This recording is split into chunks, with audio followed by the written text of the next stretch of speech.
Okay na. Rolling na tayo. Pang talaga ng hair. Pero okay na yan. Bawing-bawi naman sa face.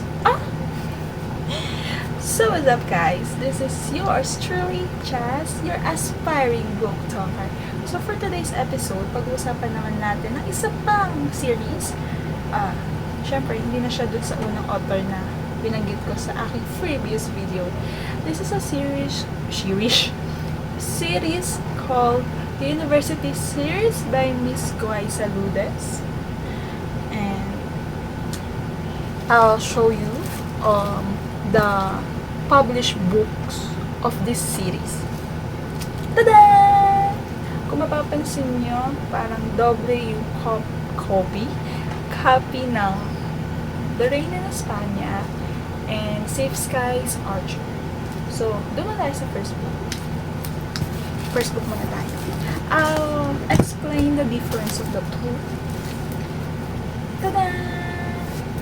So, here's the limited, ibig sabihin hindi na nagpiprint. Limited lang siya.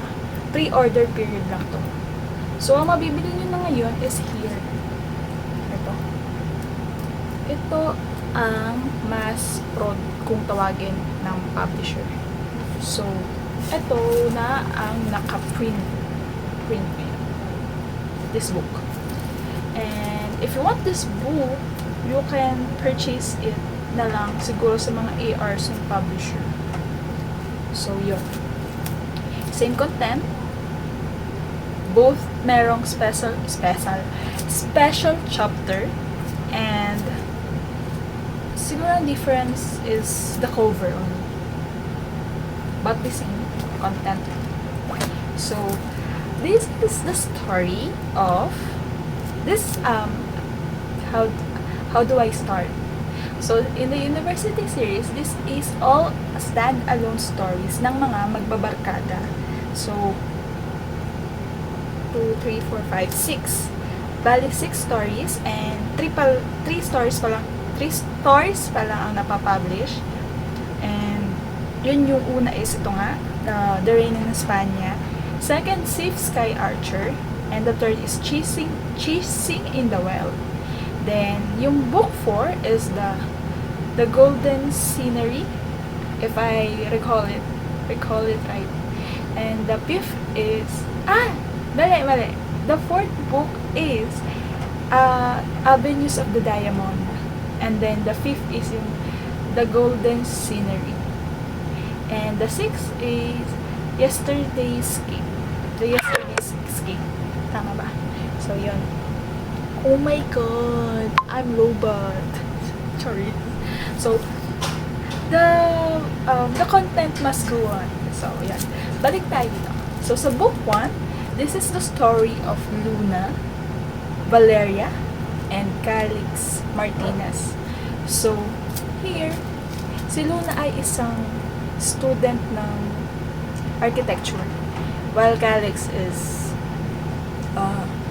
law student. So, syempre, na-fall si girl. And, mas lalong na-fall si guy sa kanya. So, to make it short, naging sila. Oh my God! Syempre naging sila. Nakamiss tuloy yung, college days. Yung mga crush, mga ganun. So, anyways, balik tayo sa story. Naging sila here, and then, broke up because of something. Syempre, basahin ng libro. Basta naghiwalay sila dahil nga, lagi ko sinasabi to, pakinggan nyo sila. Pakinggan nyo ang explanation. Yon. So, sa isang pangyayaring iyon, nag-break sila. And parang after 10 years pa, if I recall it right, kung 10 years pa, ang tagal. So, 10 years. Nagkita sila ulit. And, syempre, may mga ginawa si guy na hindi alam ni girl. So, doon, after 10 years, yun nga, after that years passed, na nagkita sila, syempre, yun, nag-usap, nagkapaliwanagan, and, syempre, endgame. So, yun.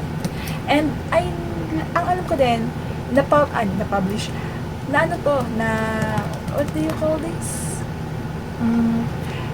Ano ba tawag dun sa, sige, kaya ko yan, kaya. Ano tawag dun? Kaya lang. Na-adaptation.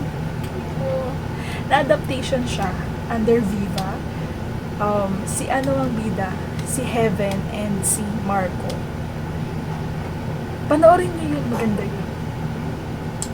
And the next natin sa ating university series is Safe Skies Archer! Tadan!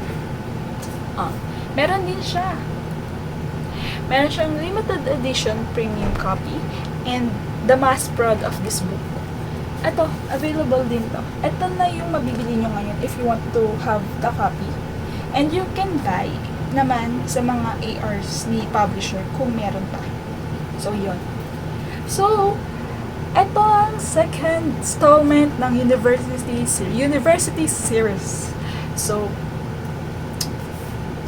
syempre, kita na sa ating cover. May airplane at parang nasa airport. So, this is the story of Yana and I can do this. Hiro. So, in this story, fubo sila. Naging mag-fubo sila and uso at taguan ng anak. Taguan ng anak dito. Kung mahilig kayo dun. So, yun. Taguan ng anak. Tapos, lumipas ang taon. Hindi alam ni Guy. Siyempre nga, tinaguan siya ng anak. Maganda to. Sobrang nakaka-hook din basahin to. Hindi mo titigilan pag naumpisahan mo. Ganon kalupit si Miss Guy. Nice. So, yun. Taguan ng anak. Tinaguan ni Yana si Hiro ng anak. Kasi nga, ginawa niya yun. Para rin naman kay Hiro. To fulfill his dreams. Pero hindi rin alam ni Yana yung side ni Hiro. So, yun. And, alam ko, ito ay in-adaptation din under Viva ulit. Katatapos lang ata nun this year. Pero nalimutan ko. I think March or April. Parang ganun. And then, Feb or March. Yun, natapos na. Complete series with 3 special episode yata. Bali 13 episodes yun. So, you can check it on Viva app if you want to watch. But, I recommend to read the book. Nox. So, yon. And the third one is Self-Sound Alert.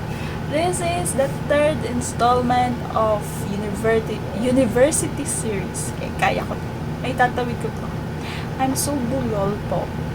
So, entitled Chasing in the Wild. Taming in the Woods. My gosh, naalala ko na. Siguro doon ko nakuha yung in. Chasing in the Sun. And Taming in the Waves. So, yon. This is the story of the only boy sa grupo ng magbabarkada. Si Savvy Boy and Elise. So, here, si Savvy ay architecture. And si Elise ay business management ata ang course. Oops! Sorry. Nakalimutan ko ata banggitin. Si Hiro dito ay isang piloto. And si Yana ay isang flight attendant. Sorry! So, balik ulit tayo dito. So, sa book na to,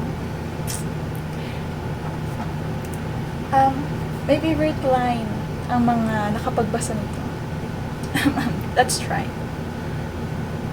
I'm not kabataan anymore. Oh my gosh.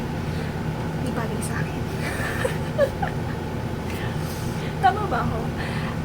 Wag yun na po ko i-bash ko mali po ang aking pagkakasabi. So, as you can see, isa lang ang hawak ko. soon na yung ano nito, yung mass prod.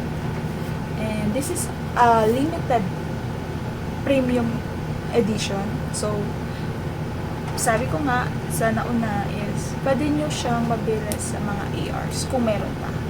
You can check. Pero if you are willing naman, malay nyo sa bago mag MIBF or during MIBF event na i-release yung mask. Pero sana hindi.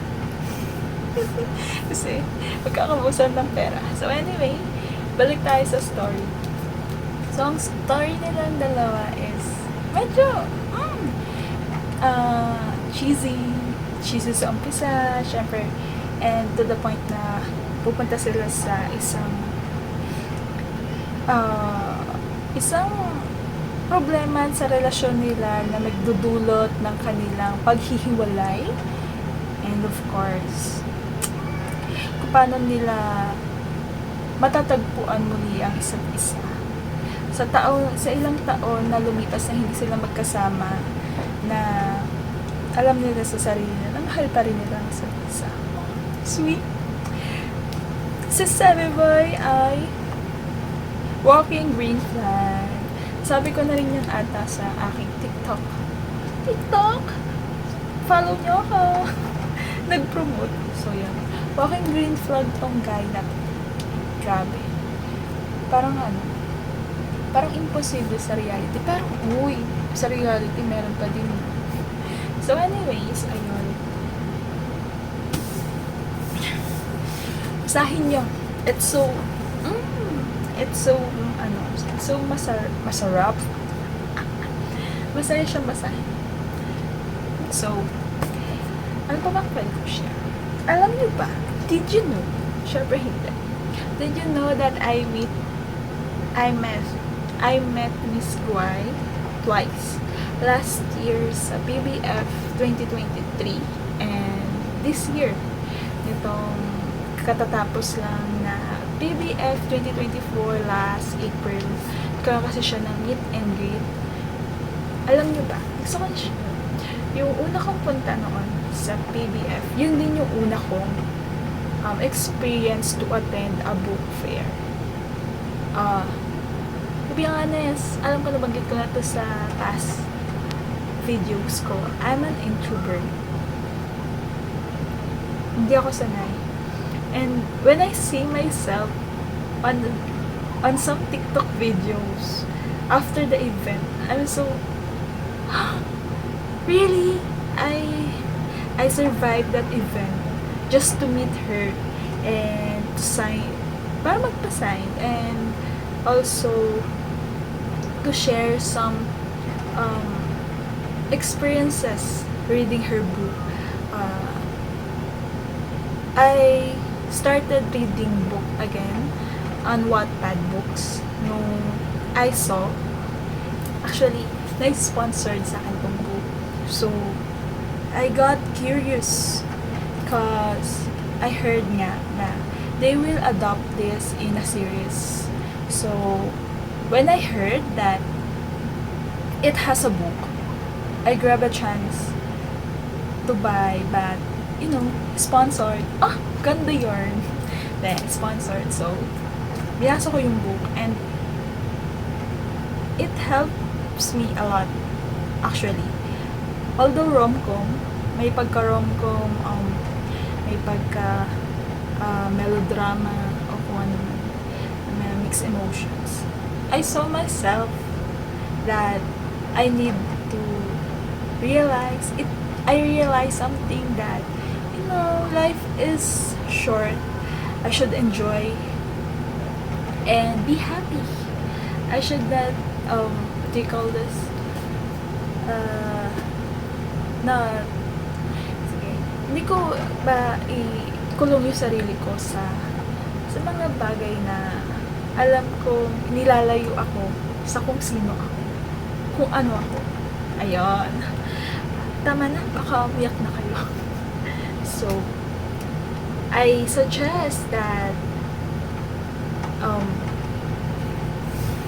buy this series. It's so recommended to read.